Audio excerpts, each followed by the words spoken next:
Bonjour tout le monde, je m'appelle Odessa Moon et bienvenue dans mon monde. Aujourd'hui, j'ai choisi de vous parler de la limite de pratique, comment définir sa pratique, comment bien la limiter et savoir ce qu'on souhaite faire. Et je vous parlerai aussi de ma pratique un tout petit peu. Alors, veux-tu bien en parler avec moi ?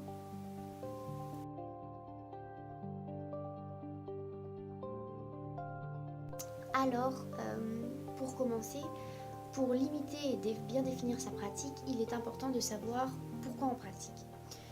Il est important de savoir pourquoi on fait quelque chose dans tous les cas. Mais bon, là en l'occurrence, c'est pourquoi on pratique. Si c'est pour soi-même, si c'est pour les autres ou si c'est pour les deux.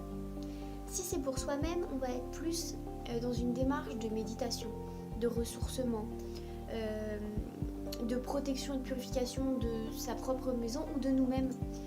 Et ça va être vraiment se recentrer sur notre propre confort.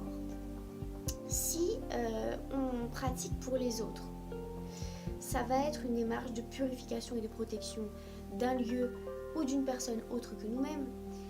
Ça va être l'aider au confort moral et physique de cette personne et répondre à tous ses besoins en faisant preuve d'un total altruisme, en n'attendant rien du tout en retour. Si on pratique pour les deux, pour nous-mêmes et pour les autres, déjà ça va regrouper tout ce que je viens de dire. Ce qui va faire une pratique beaucoup plus vague, si je peux dire ça comme ça, une pratique plus vague, plus grande, où on retrouvera beaucoup plus de choses. Ce sera pas difficile de s'y retrouver, bien sûr, mais il faut quand même, pour ça, pour pratiquer pour les deux, il faut quand même bien savoir où on en est et savoir ce qu'on souhaite vraiment faire. Ensuite, quand on a trouvé pourquoi on voulait pratiquer, il y a le fait de trouver la base de notre pratique. Ce que j'entends par la base, c'est déjà les 4 éléments, c'est la base de notre magie. C'est la magie de la terre, de l'air, de l'eau ou du feu. La magie de la terre, ça va être plus travailler avec les plantes, infusion, encens. La magie de l'air, ça va être travailler avec l'esprit, donc Dieu, ange et toute autre entité. La magie de l'eau, ça va être le travail avec la lune, les phases de la lune. Suivant certaines phases, il y a des travaux qu'on ne peut pas faire et d'autres si. Et la magie du feu, ça va être le travail avec le soleil, les bougies, la chaleur et toutes les choses comme ça. Et donc, suivant ce qu'on souhaite faire, avec quoi on veut travailler, on trouvera notre base de pratique. Donc après avoir trouvé la base de sa pratique, c'est le moment de la forger, de la définir, de la limiter. À ce moment-là, on a 12 pratiques qui s'offrent à nous. La voyance, l'astrologie, la numérologie, le coaching, les rêves prémonitoires, l'exorcisme, la télépathie, le marabout, le chamanisme, la sorcellerie noire ou blanche, la prière et la communication avec les morts. Souvent, ces 12 pratiques ont un rapport avec les bases de pratique, ce que j'ai dit précédemment. Donc on retrouve à ce moment-là la voyance, l'astrologie, la numérologie, qui sont donc des bases de magie de l'eau, de la lune, donc les phases lunaires. Le coaching, la télépathie et l'exorcisme qui vont être des magies de feu, de soleil. Ensuite le marabout, le chamanisme, la sorcellerie, ça va être la magie de la terre, des plantes. Et ensuite les rêves prémonitoires, la prière et la communication avec les morts, ce sera plus la magie de l'esprit, de l'air, des dieux donc. Après avoir trouvé notre pratique et la forger, c'est le moment bien sûr de se renseigner sur la pratique qu'on a choisie, de bien se renseigner pour en savoir exactement les points clés, les limites et pour pouvoir savoir jusqu'où nous on peut aller. Toujours savoir, c'est important. Et quand on s'est bien renseigné, eh bien c'est le moment où on peut commencer à pratiquer parce qu'on a bien limité notre pratique, on l'a bien défini.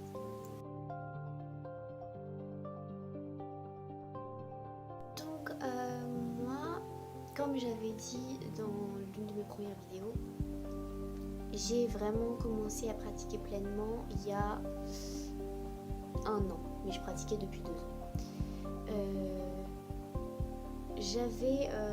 J'avais au départ eu beaucoup de mal à trouver ma pratique, pas ma base. J'avais trouvé ma base de pratique, ça a toujours été la terre. J'adore travailler avec les plantes, inventer des nouveautés, faire de l'encens. J'ai toujours adoré ça, même sans savoir exactement ce que je voulais faire au départ. J'ai toujours adoré, je me suis toujours sentie bien avec les plantes. Alors, quand j'ai cherché ma base, j'ai décidé de prendre la terre. Ça a été plus difficile ensuite pour trouver ma pratique, pour pouvoir la forger. J'ai eu du mal parce que je me disais oui c'est bien gentil, j'ai pris la terre comme base mais je ne veux pas forcément faire du chamanisme ou du marabout, enfin voilà, j'étais pas... Puis en plus je savais pas encore ce que c'était, donc voilà. Et puis j'ai donc pris la sorcellerie blanche, bien sûr. Et j'ai jamais beaucoup apprécié les gens malhonnêtes, les gens méchants. Et j'essaye toujours de trouver les bons côtés de certaines personnes, même quand il n'y en a pas. Et ça, je l'ai souvent payé cher. Mais donc voilà, j'ai choisi la sorcellerie blanche. J'ai choisi donc de pratiquer au départ pour les autres. Parce que j'ai toujours apprécié aider. Et j'aime que les autres soient heureux en fait. Donc j'ai choisi de pratiquer pour les autres. Maintenant, c'est rare quand je fais quelque chose pour moi.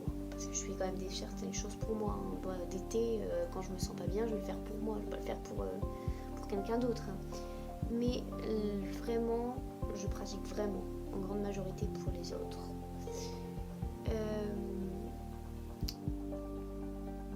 J'ai découvert que ma pratique, donc la sorcellerie, ça pouvait être à double tranchant.